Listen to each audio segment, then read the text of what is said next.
Uwian na naman guys. Pero kakain lang ako sa bahay and then babalik ako sa farm. Kasi alas 10 daw ngayong umaga magkakatay. Sayang din kasi yung mga pambenta doon na baka, yung iba kinakatay nila. Nakakahingi kami ng mga karne, laman loob. Gusto ko sanang mag-try magluto ng papaitan. Hindi pa kasi ako nakapag-try magluto ng papaitan ng kasi alam kong magluto ng papaitan, hindi ko alam yung mga parte ng baka na kailangan kong kunin. Magpapaturo ako dito kay Herbert. Nga lang, hindi ko na siya pwedeng i-video kasi yun yung usapan namin ni boss. Walang problema, mag-video daw ako dito sa farm, mag-vlog ako. Pero wag kong kukunan yung pagkakatay at yung mga halimbawa may nadapang baka, bibidyohan ko. Kasi baka hindi maganda ang kalabasan pag in-upload ko na sa vlog. Baka isipin na hinaharas namin yung mga hayop. A few moments later. So katatapos ko lang guys kumain. Nag-ready lang ako nitong timba at saka nitong kutsilyo. Kasi ngayon alas 10 magkakatay. Kaya bumalik ako dito sa farm. Kasi yung katay dun sa likod ng farm gagawin dun. Makikialam tayo. Kasi yung ibang part, yung kagaya ng mga intestine, yung mga laman loob, yung atay, hindi na nila ginagalaw. Tapos yung mga ibang parte ng karne, ang dami pa din na natitira. So kinukuha namin. Yung mga kasama ko gumagawa ng papaitan, gumagawa ng kung ano-ano, yung mga ibang lahi, yung mga Meksikano, kinukuha yung dila. So yun ang kagandahan din talaga naman dito sa farm. Nakakasave kami ng pang-ulam. Tapos si boss nga nagsusupply pa sa amin ng itlog. Tapos minsan sausage, minsan gulay. So kahit pa paano nakakatipid. Kaya nga sabi nga nung iba na paano kami nakaka-survive dito. $18 lang daw kami. Kahit po kami $18 lang dito, mura lang po kasi yung renta namin ng bahay. $120 lang po kami per month, all in. Ilaw, tubig, wala kaming binabayaran. So yung iba, kahit pa sabihing $20 nga sila, 21, 22, ang laki naman ng bahay nila, 900, 700. So doon napupunta yung inilaki ng sahod nila. So imagine niyo kami 18 lang, then 120 lang yung bahay namin. Tapos may mga libre pa kaming ganitong pang-ulam. Minsan nga nakakasawa na rin Kung napanood niyo yung mga previous vlog ko, yung mga rep namin doon, ilan yung rep namin doon yung freezer, punong-puno ng ground beef. So ginagawa kong embutido, gumagawa ko ng bake mac, ng spaghetti. So talagang nakakasave po talaga. Kaya minsan talaga mapapaisip ka kung aalis ba kami dito, makahanap ako ng mas malaki-laking rate. Kaya nga lang baka yung yung itataas ng rate ko mapunta naman sa mapunta sa bahay. Tapos yung nasa-save namin na ganito mawawala na. Syempre kung ibang trabaho na yung papasukin ko, wala na akong libreng karne. Ayun na yung mga kasama ko. Ayun pati si Alan bumalik. Ayun nakakotse. Bumalik si Alan. Sabi ko kasi bumalik dito at magkakatay ng baka. George, not yet. Yan, so dito magkakatay ng baka. Ayan na si Alan. Saan ba magkakatay? Hindi pa yata dumating. Kumain ako Hindi pa daw sisimula. Sabihin ko, kukuha din Naka-ready na sila, Jesus dun May dala na ring mga timba So dito na pupunta guys yung sinasabi ko sa inyo nung nakarang vlog natin. Yung separator ng mga doon, dumi. Na dito lahat napupunta yung buhangin dito. And then dun sa kabilang side na yun, dun napupunta yung mga dumi ng baka. Dun yung dumi, dito yung buhangin. Napakalawak talaga nitong farm namin to. Imagine niyo guys, napakahaba niya hanggang dun pa sa dulo yan. So lahat ng dumi yan, kapag ipina-flush yan diyan, nagsiseparate siya dito. And then ito, tuwing Friday, hinahakot yan at ibinabalik dun sa loob ng kulungan nila. Yung beddings nila pinapalitan yan every Friday para yung higaan nila wala nang dumi bago na uli lahat gamit itong mga buhangin na to. Ito yung aming herdsman yan, yung Meksikano, si George, tapos ito si Carolina, yung babae naming dairy farmer dito. Everybody is waiting. Ayun, marami na kami. Ayan, oh. Lahat ng worker nagbalikan na. Kukuha din sila ng karne. Ayan yung mga kasama ko sa bahay. Lahat na dito na. Hindi pa nag-i-start kasi magkakatay nga ng baka. Inaantay pa namin yung magkakatay. Wala kasi sa amin dito mismo yung mismong gumagawa. Tumatawag pa kami sa slaughterhouse para yung baka dito na mga natumba o nabalian sila na ang magkakatay. Marimatcha? Yes. Yun daw kakatay na baka, yun na doon sa loob. Lesbian. Lesbian, same? Marimatcha. Oh, yun daw nasa loob na yun. Yun ang kakatay na dito sa loob Sinilip ko, wala na siyang Ayan Ito yung kakatay na baka. Wala na siyang wala nang lalabas na gatas. Yung pinakang dede niya, pigang-piga na. Alam niyo, nagpapasalamat din ako dito sa farm na to Ang dami ko natutunan dito kagaya niyan. Dinadrive ko na rin yan.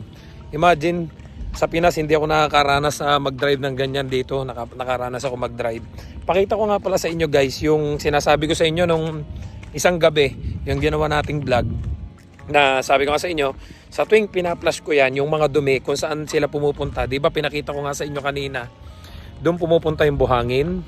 And then dito sa harapan ko, dito naman pumupunta yung mga tubig. Na pag-flash natin dito, yan. Pakita ko sa inyo guys. Para yan. Yung dumi, lahat ng plinash, dito yan pumupunta. And then ito yung nagse-separate. Yung pinakang mga dumi ng baka, ayun. Doon pumupunta sa lugar na yon. Sako pa rin yun kasi lupa pa rin yun boss sa lawak nitong farm na to. And then kung makikita nyo, yung mga truck yan dito, yung iba na doon sa kabila. Ito nga pala yung yan, dito kami nung nakaraang gabi, dito ako nagtulak ng baka. Napansin nyo, ayun yung rotary sa dulo. So dito sila lumalakad. Ayun yung mga group nila, group 1, group 2, group 3, group 4. Ito yung dadaanan nila papunta dito. Papunta dun sa dulong yun, ayun yung rotary. Doon kami nagmi-milking. So yan malinis na yan. Nalinisan na yan. Kasi tapos na yung pagmi-milking, inaantay na nga lang namin yung magkakatay. Lahat nga nagpuntahan na dito. Ayun yung mga worker kasama ko. Ayan sila, nag-aantay na rin ng katay ng baka kasi kukuha din sila ng pang-ulam. And then ito, kanina nilinisan na to. Itong mga na dito kasi, guys, yan yung mga nadapa, nabalian o kaya mahinang gumatas, dinadala yan diyan, isineseparate yan diyan. So na dito nga yung mga baka na tanyo wala nang dumi, di ba? Malinis na. Ganito ang itsura nito kapag after naming mag-milking. So, ayan, nagpapahinga na sila. Yan yung group 1. Doon yung group 2 sa kabila. And then yun yung group 3. Ito yung group 4. Yan. Ito yung oras na kumakain sila. Ganitong oras. Kasi kung napansin nyo yung video natin nung nakaraang gabi na gumawa tayo ng vlog, kakunti yung pagkain nila, di ba? O ayan. Ngayon marami kasi kalalagay lang ng pagkain. Nung gabi, syempre paubos na. Tuwing umaga lang kasi kami naglalagay ng pagkain. And then sa gabi, pinapaubos na lang 'yon. Tapos kinaumagahan na ulit papalitan ng bago.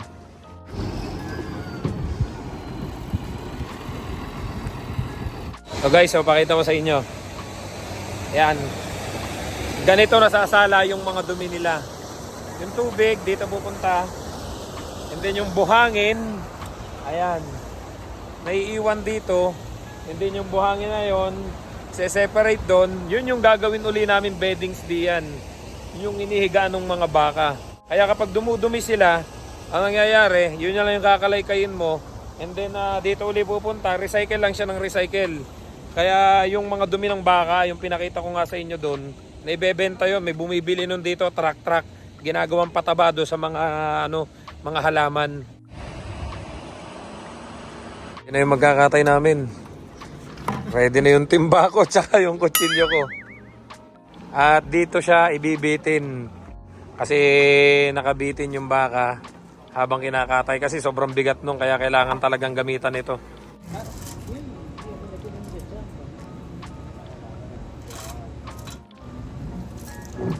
So, naka-ready na lahat. O, ayun, nakasampay na doon. Hindi ko na kasi pwedeng videohan kasi nga baka madali tayo. Animal cruelty kasi yun. Kaya hindi ko siya pwedeng ipakita sa inyo. At saka yun yung usapan nga namin ni boss. Mag-video ka na dyan kahit na wag lang talaga yung may ganong may katay kami o kaya yung mga may na-accidentin baka. Kasi baka masamang tingnan kapag ini-upload na nga daw. So punta muna ako dun guys kasi kukuha tayo ng karne, pang ulam din yon at saka pampapaitan. So balikan ko na lang kayo mamaya. 5 hours later. So nag-uwian na sila lahat guys. Ako na lang natira kasi may mga pasok pa sila. So nililinis ko ngayon itong ating atay at saka yung mga laman loob. Hugasan ko na pati ito. Yung tawag ba dito? Labakara. Yan.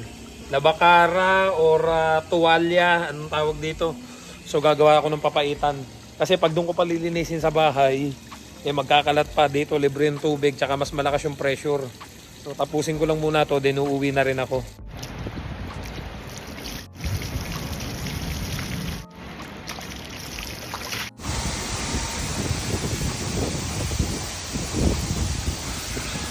Natapos din ako guys. Bale, ito lang yung unang linis ko. Sa bahay ko na siya lilinisin ng todo. Ang nakuha ko ay ito yung labakara o tuwalya. Yan, madami-dami din to. Yan. Ito. And then, itong atay. Yan, daming atay guys. Ayan o. Masarap to ilagay sa pang sahog. Ayan o. Kung may malapit lang sa inyo dito, bigyan ko na kayo. Ang dami nito. Tapos itong mga pinagtatanggal ko na, yung mga intestine. Pinagtatanggal ko na yung taba. Ang dami kong tabang natanggal. Grabe, ayun o.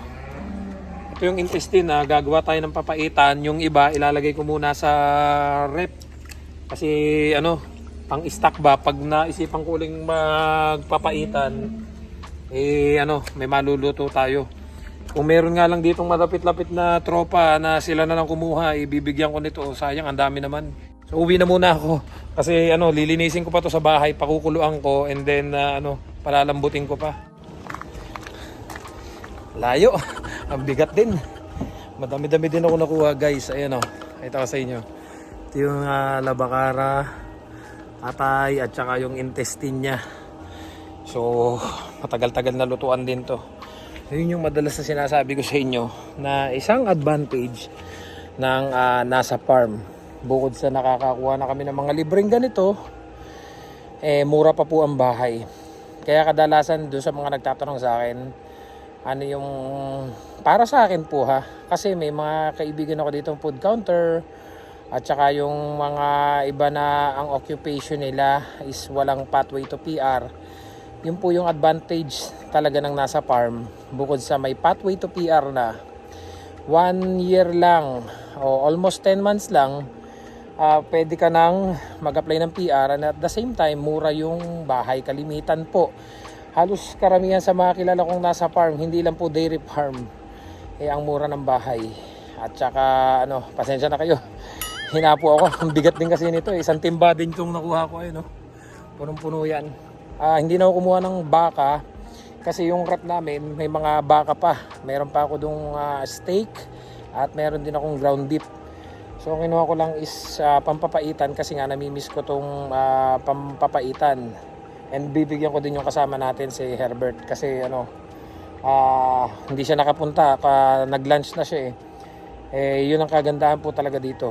May mga supply kami. Kaya dun sa mga nagtatanong po sa akin, lagi kong sinasabi sa inyo talaga, yun ang advantage ng mga nasa farm. Bukod sa mas makakasave ka kahit na hindi naman ganun kataasan yung ating rate. Kasi minsan talaga mapapaisip ka Yung iba naman talaga after na ma-PR sa mga farm, nag-upgrade. Talagang okay lang yun. Umalis ka na sa comfort zone mo. Para kahit papano naman makapag-upgrade ka. Yung iba nagke-care aid, yung iba nag-aaral para mas tumaas yung sahod.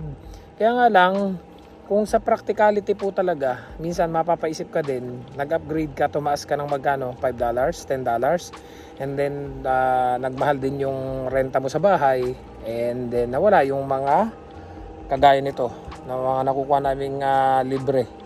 na pang-ulam na rin. So makakatipid ka. So minsan, depende po yan sa case to case nga, sabi ko nga sa inyo. Kung worth it naman yung pag-upgrade mo, pag-alis mo sa ganitong klase ng hanap buhay, go. Walang pipigil sa'yo, walang problema. Pero kung ika nga, i-compute mo muna. Kung yung upgrade mo ba, upgrade ba talaga? Baka mamaya, tumaas nga yung rate mo, nagtaas din yung renta mo o yung mga bills mo. And then, ang daming nawala na kagaya nitong mga bagay na kagaya nito. So hanggang dito na lang muna guys kasi lilinisin ko pa din to, pakukuluan ko at yung iba na sobra ilalagay ko muna sa freezer para ma-stock tayo sa mga susunod na araw pang ulam na rin. So hope na may natutunan kayo sa ating today's episode. Don't forget to subscribe, like and share this video para kahit papano may idea kayo doon sa mga nangangarap makapasok sa ganitong klase ng hanap buhay as dairy farmer or not just dairy farmer. Sa lahat po ng mga gustong mamasukan sa farm, dairy farm, vegetable farm, poultry farm, lahat na po. May pathway to PR po yan which is yung agri-food pilot. So see you guys sa next vlog. I love you all. God bless. Bye-bye.